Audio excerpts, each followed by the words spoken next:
Hi friends, welcome to Vijay shorts. Last weekend first day Bigg Boss ఈ వీకెండ్లో close అయిపోతుంది. ఎవరు విన్నరో తెలిసిపోతుంది. ఈరోజు ఫస్ట్ ఎపిసోడ్లోని ఇంకా బిగ్ బాస్ దగ్గర ఏం టాస్క్ లేవు కనుక సింపుల్ టాస్క్ ఇచ్చారు. ఇలాంటి టాస్క్ ఆల్రెడీ ఇచ్చారు, మళ్ళా దీన్ని ఇస్తున్నారు. లాస్ట్ వీకెండ్కి వచ్చిన తర్వాత టాస్క్ ఇచ్చారు. ఒక టాస్క్ ఏంటంటే ముసుగు వెనక దాగున్నది ఎవరు, అది టాస్క్. ఆ టాస్క్ ఏంటంటే ప్రతి హౌస్లో ఉన్న కంటెస్టెంట్ తన ముసుగుని దా ముసుగు వెనుక నిజస్వరూపాన్ని బయట పెట్టింది ఎవరు, అది ఏంటి, ఎలా, అదొకటి. రెండోది, ఈ బిగ్ బాస్కి నేనే విన్నర్గా అర్హుడిని, ఒకరు అర్హుడు కాదు అని చెప్పాలన్నమాట. సో ఇది టాస్క్ అనమాట. ఈ రెండు టాస్క్ ఇచ్చారు. సో మనము ఈ ఎవరు అర్హుడు నేను అండ్ అర్హుడు కారు అని ఒకరిని చెప్పన్నారు. ఈ విషయం అయితే మనం మాట్లాడుకుందాం.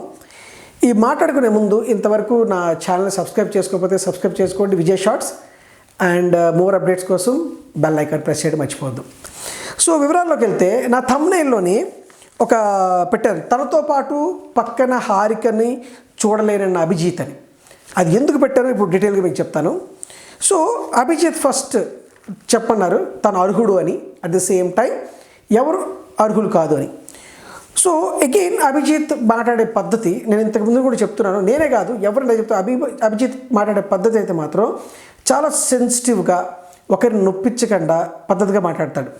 ఆ పాయింట్ ప్రకారం సో ఆయన చెప్పింది ఏంటంటే, నామినేషన్లో అసలు బిగ్ బాస్లో ఉండాలి అంటే నామినేషన్లో సేవ్ అవ్వాలి.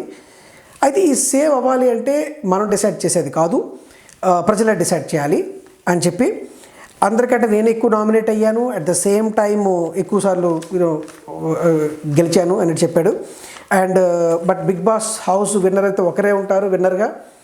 Okay, really I deserve for the winner. ఆ విన్నర్గా నేను డిజర్వ్ చేస్తున్నాను. అట్ ద సేమ్ టైం అందరూ, బట్ ఇక్కడ అందరూ విన్నర్సే, కానీ ఒకరు మాత్రమే బిగ్ బాస్ 4 టైటిల్ తీసుకెళ్తారు కనుక నేనే అర్హుడిని అని చెప్పాడు. అట్ ద సేమ్ టైం ఇంతకాలం సేవ్ చేస్తున్నారంటే సంథింగ్ ఈజ్ దేర్, సో నేనే అర్హుడిని అని చెప్పాడు.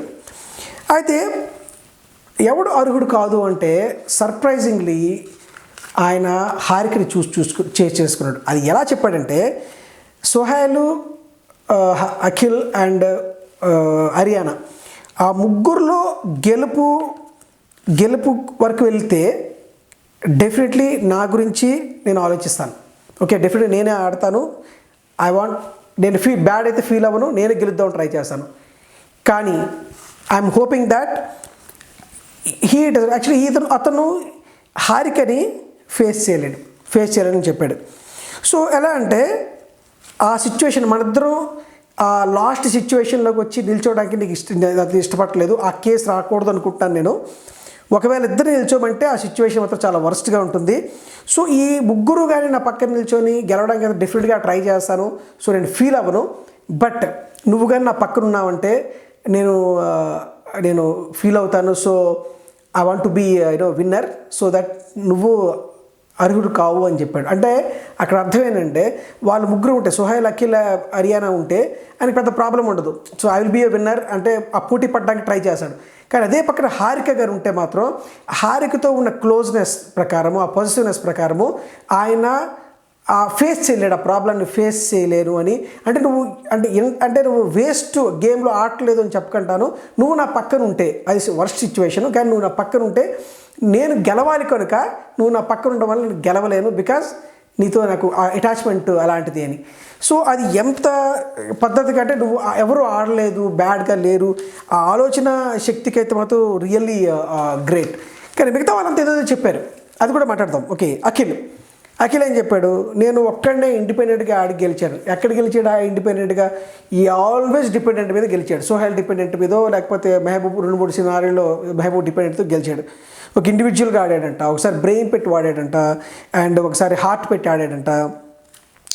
ఇది ఇంత అవుతున్న కొద్దీ నా లిమిట్లో నేను ఆడుతూ ఎవరిని హర్ట్ చేయకుండా ఉన్నాను నేను గేమ్లోని. అండ్ ఫస్ట్ ఫైనలిస్ట్ అయ్యాడు. ఫస్ట్ ఫైనలిస్ట్ ఎలా అయ్యాడు? సోహైల్ పెట్టిన భిక్షం. సోహైల్ వదిలేస్తే ఈయన అయ్యాడు. At the same time captain కూడా అయ్యాడు. ఎలా అయ్యాడు?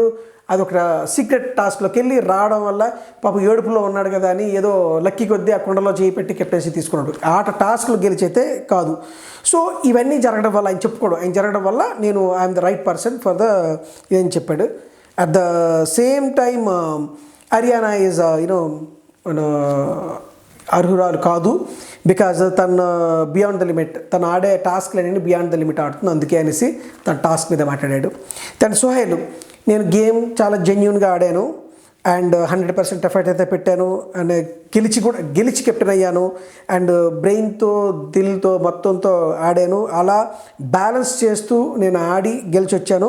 అందరి ప్రేమ గెలుచుకున్నాను, హౌస్ మేట్స్ కూడాను తో ప్రేక్షకులతో కూడా నేను ప్రేమను గెలుచుకున్నాను. అట్ ద సేమ్ టైం ఆయన ఒక విషయం చెప్పాడు, అది మాత్రం గ్రేట్ అండి. అంటే మామూలుగా రెగ్యులర్గా ఇంట్లో పర్సన్ చూస్తే మా తమ్ముడు అన్నో చూస్తాం కదా, అంత ఇదిగా ఇక్కడ బయట ఎలాగుంటాడో లోపల కూడా అలాగే ఉన్నా అన్నాడు. అది క్లియర్గా correct. So at the same strong అని కూడా పేరు తెచ్చుకున్నాడని చెప్పాడు. రియల్ దానికి చెప్పుకుని అర్హుడు అనడానికి రీజనబుల్ అయితే బాగానే చెప్పాడు. Haryana same thing, Haryana is not అర్హురాలు అని చెప్పాడు, అనర్హురాలు. ఎందుకంటే because of game beyond the limit ఆడుతుంది, 2 టాస్కుల్లో బియాండ్ ద లిమిట్ ఆడింది. బట్ ఇంత బియాండ్ లిమిట్ ఆడిన తర్వాత కూడా తను టాప్ 5కి వచ్చింది అంటే తను కరెక్టేనేమో. అట్ ద సేమ్ టైం ఇప్పుడు అభిజిత్ కూడా అంతే, ఇంత ఎఫర్ట్స్ ఇంకా పెడితే బాగుండు టాస్క్లోకి, బట్ పెట్టలేకుండా అని చెప్పలేను. ఎందుకంటే పెట్టకపోతే ఇంతవరకు వస్తాడా, ఎంత టాప్ 5కి వస్తాడా అనేది ఉంది. నా ప్లాన్ ప్రకారం 2 అని చెప్పాడు. ఓకే, అంటే అర్హులు కాదు అనేసి. అండ్ హారిక ఏం చెప్పిందంటే, బిగ్ బాస్ నాకు కత్తి పువ్వు 2 ఇస్తారు బిగ్ బాస్, కానీ నేను కత్తిని వాడాను, పువ్వును వాడాను, కానీ వాడిన దానికి ఎవరు ట్రబుల్ కాలేదని నా ఫీలింగ్. అండ్ ఒకవేళ కానీ ట్రబుల్ క్రియేట్ అయ్యి ఉంటే ఆ సిచ్యువేషన్ వేరేగా ఉండేది, బట్ ట్రబుల్ అయితే ఫీల్ అవ్వలేదు. అండ్ బ్యాలెన్స్ మెయింటైన్ చేశాను. అందరితో గుడ్ రిలేషన్షిప్ ఉంది, వెళ్ళిపోయిన వాళ్ళతో కూడా గుడ్ రిలేషన్షిప్ ఉంది. స్టేజ్ మీదకి వెళ్ళిపోయిన తర్వాత కూడా నా గురించి ఏ సలహాలే పెద్దగా ఇవ్వలేదు అని చెప్పింది. నా పరంగా I'm super cool and super perfect అని చెప్పుకుంటాను.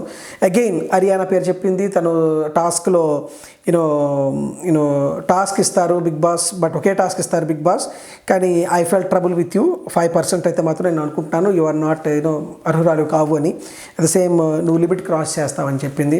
3 అయితే మాత్రం టార్గెటెడ్ టు హర్యానా. ఓకే, ఇక్కడ హర్యానా ముందు వచ్చింది. హర్యానా దీన్ని కూడా తన యొక్క బోల్డ్నెస్తోని సిచ్యువేషన్ మాత్రం పాజిటివ్గానే తీసుకుంది. సో నామినేషన్లోని నన్ను ఎక్కువ చేశారు, ఇక్కడ డిజర్వ్ కాదు అని కూడా నన్ను ఎక్కువ చేశారు. అంటే it says that I'm strong player అని అర్థమైంది అండ్ పెద్ద గేమర్ అని అర్థమైంది నాకు. సో ప్రతి వాళ్ళు మైండ్లోనికి నేను వెళ్ళాను అంటే నేను ఏదో క్రియేట్ చేశాను, నేను కప్పు గెలవకపోయినా పర్వాలేదు, మీ అందరికీ ఇది ఇంపాక్ట్ క్రియేట్ చేశానని చెప్పింది. అట్ సేమ్ టైం చాలామంది లైన్ దాటావు అంటున్నారు. ఓకే, తర్వాత ఏమన్నారంటే ఆటలో స్ట్రిక్ట్ అంటున్నావు.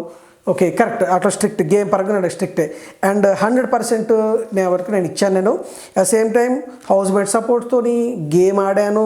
అట్ దేమ్ లవ్ దొరికింది, అన్ని ఫ్రేమ్స్లో కూడాను నాలో కనిపిస్తున్నాయి. So I'm the perfect. దీన్ని బట్టి అర్థమైందంటే ఐఎమ్ పర్ఫెక్ట్. సో నేను అర్హురాలని అని చెప్పేసింది. అండ్ అర్హురాలు కాదు అనడానికి హారిక పేరు చెప్పింది. హారికకి ఎలా చెప్పిందంటే తన ఏదైతే జడ్జిమెంట్ డెసిషన్ తీసుకుంటుందో అదైతే మాత్రం కరెక్ట్ కాదు అని చెప్పింది. At the same time best captains అని యాక్సెప్టెన్స్ చేసావు నువ్వు, బట్ నువ్వు చాలా తప్పులు చేసావు, కెప్టెన్స్ అయ్యావు. అదే నెక్స్ట్ ఈజ్ నువ్వు ఎక్కువ నన్ను అన్నావు, బట్ నువ్వు అన్నిట్లో తక్కువ అని చెప్పి హారికకు కూడాను తను చెప్పింది అనమాట. సో ఇక్కడ అర్హులు అండ్ నేనే అర్హుడిని ఛాంపియన్గా, అట్ ద సేమ్ టైం నువ్వు అర్హుడు కావు అని అనుకున్నప్పుడు చెప్పే పద్ధతి అయితే మాత్రం స్ట్రైట్ ఫార్వర్డ్గా, ఇంకా బిగ్ బాస్ చెప్పేది ముసుగు వెనక బయట నుండి ముసుగు తీసి బయట మాట్లాడమన్నారు, కానీ సేమ్ ఇంకా పొలిటికల్గానే అలాగే మాట్లాడారు. ఎక్సెప్ట్ అభిజిత్, ఆయన చాలా అంటే నువ్వు గేమ్ ఆడలేదు అనే కాకంటాను, తను హారిక తన పక్కనుంటే తను చూడలేను అనేసి, అంటే మిగతా 3 ఉంటే నేను ఫేస్ చేస్తాను గెలుపు కోసం, బట్ నాకు గెలవాలని ఉంది కనుక నువ్వు నా పక్కన ఉండాలి, అది జరగదు అంటే పాజిటివ్గా నేను ఫేస్ చేయలేను ఆ ప్రాబ్లమ్ని అని చెప్పి అంత సున్నితంగా ఒక పద్ధతిగా చెప్పడం అనేది really hats off to Abhijeet. ఒక ఇది ఉంది యాక్చువల్గా మనకి సినిమాలో, పవన్ కళ్యాణ్ సినిమాలో, ఎక్కడ నెగ్గాలో కాదు ఎక్కడ తగ్గాలో తెలిసిన వాడే గొప్పోడు అన్నట్టు, అది ఓన్లీ కంప్లీట్ యాప్ట్ అనేది అభిజిత్కే. ఓకే, సో యాక్చువల్గా మనం చూస్తున్న ఓటింగ్లో కూడాను అభిజితే టాప్లో ఉన్నాడు అన్నింటిలోని.